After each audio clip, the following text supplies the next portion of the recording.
रस्त्याची समस्या तर आहेच, ड्रेनेजच्या लाईन्सची समस्या आहे. याच्या व्यतिरिक्त शैक्षणिक खर्च लोकांचा वाढलेला आहे. तर माझा एक स्वतःचा एक अजेंडा आहे की मी माझ्या पक्षाच्या श्रेष्ठींसमोर पण मांडलेला आहे की ज्या आपल्या सरकारी शाळेत त्यांना एक सेमी इंग्लिश स्कूलमध्ये कन्वर्ट करायचं, कंडक्ट करायचं, हा माझा एक मानस आहे. याच्या व्यतिरिक्त माझा प्रभाग हायटेक व्हावा, म्हणजे भागात सीसीटीव्ही कॅमेरे लावले जावेत, उद्यानं सुसज्ज उद्याने व्हावेत, हा माझा मानस आहे. मतदान करायच्या आधी फक्त धनशक्तीकडे बघू नका, धनशक्तीकडे न बघता त्या उमेदवाराची पूर्णपणे पार्श्वभूमी बघा आणि त्यानंतर त्याला मतदान करा तुम्ही.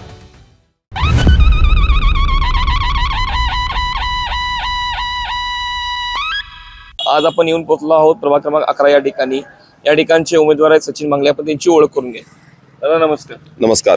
या प्रभागासाठी केलेले तुम्ही काही कामं सांगू शकाल? माझं नाव सचिन किरण मांगले. मी या भागातून ओपनमधून सर्वसाधारणमधून इलेक्शन लढवत आहे.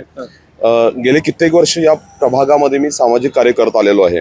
कोविडचा काळ असू दे, पुराचा काळ असू दे, कोविडच्या काळामध्ये सुमारे 1000 पेक्षा जास्त लोकांचं मी वॅक्सिनेशन केलं होतं. त्या काळामध्ये या अखंड प्रभागामध्ये घर टू घर जाऊन मी वॅक्सिनेशन केलेलं होतं. याच्या व्यतिरिक्त पुराच्या काळामध्ये पाणी वाटप असू दे किंवा फूड पॅकेट्स असू दे, अन्नधान्याचे पॅकेट्स असू दे, या प्रकारे भरपूर प्रकारचं मी सामाजिक कार्य केलेलं आहे.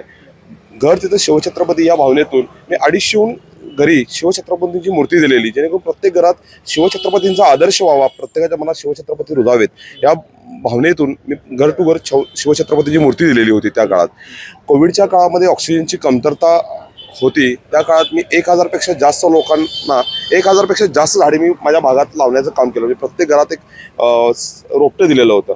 या प्रकारे भरपूर मी या भागात सामाजिक कार्य केलेलं. औषध फवारणी असू दे, कोविडच्या औषधं वाटप असू दे, रक्तदान शिबिर असू दे, मोतीबिंदूवर ऑपरेशन असू दे, कोविडच्या काळात बेड्स अवेलेबल करणे असू दे, म्हणजे बऱ्यापैकी या भागात मी सामाजिक कार्य केलेलं आहे.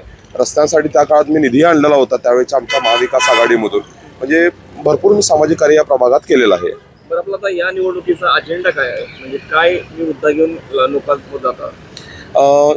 आता तुम्हाला माहित आहे की आता 4 प्रभाग एकत्र झालेले आहेत. या प्रभागामध्ये, या 4ही प्रभागामध्ये रस्त्याची समस्या तर आहेच, ड्रेनेजच्या लाईन्सची समस्या आहे. याच्या व्यतिरिक्त शैक्षणिक खर्च लोकांचा वाढलेला आहे. तर माझा एक स्वतःचा एक अजेंडा आहे की मी माझ्या पक्षाच्या श्रेष्ठींसमोर पण मांडलेला आहे की ज्या आपल्या सरकारी शाळेत त्यांना एक सेमी इंग्लिश स्कूलमध्ये कन्वर्ट करायचं, कंडक्ट करायचं, हा माझा एक मानस आहे. रस्ते, ड्रेनेज लाईन बरोबर या भागातील उद्याने, शैक्षणिक खर्च कमी या हिशोबानं आपल्या ज्या सरकारी शाळेत यांना एक चांगला शैक्षणिक दर्जा द्यावा.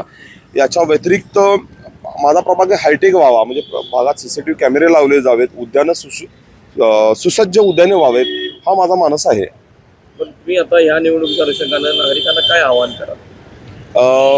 एक चांगला उमेदवार बघा, त्या उमेदवाराचं काम बघा, धनशक्तीसमोर न झुकता सर्वसामान्य कार्यकर्त्याला ज्यानं या भागामध्ये कार्य केले अशा उमेदवाराला संधी द्या. तुम्ही त्या जो तुमच्या समोर येणारा उमेदवार आहे त्याची पार्श्वभूमी बघा, त्यानं काय काम केलं हे बघा आणि त्यानंतर तुम्ही त्याला मतदान करा.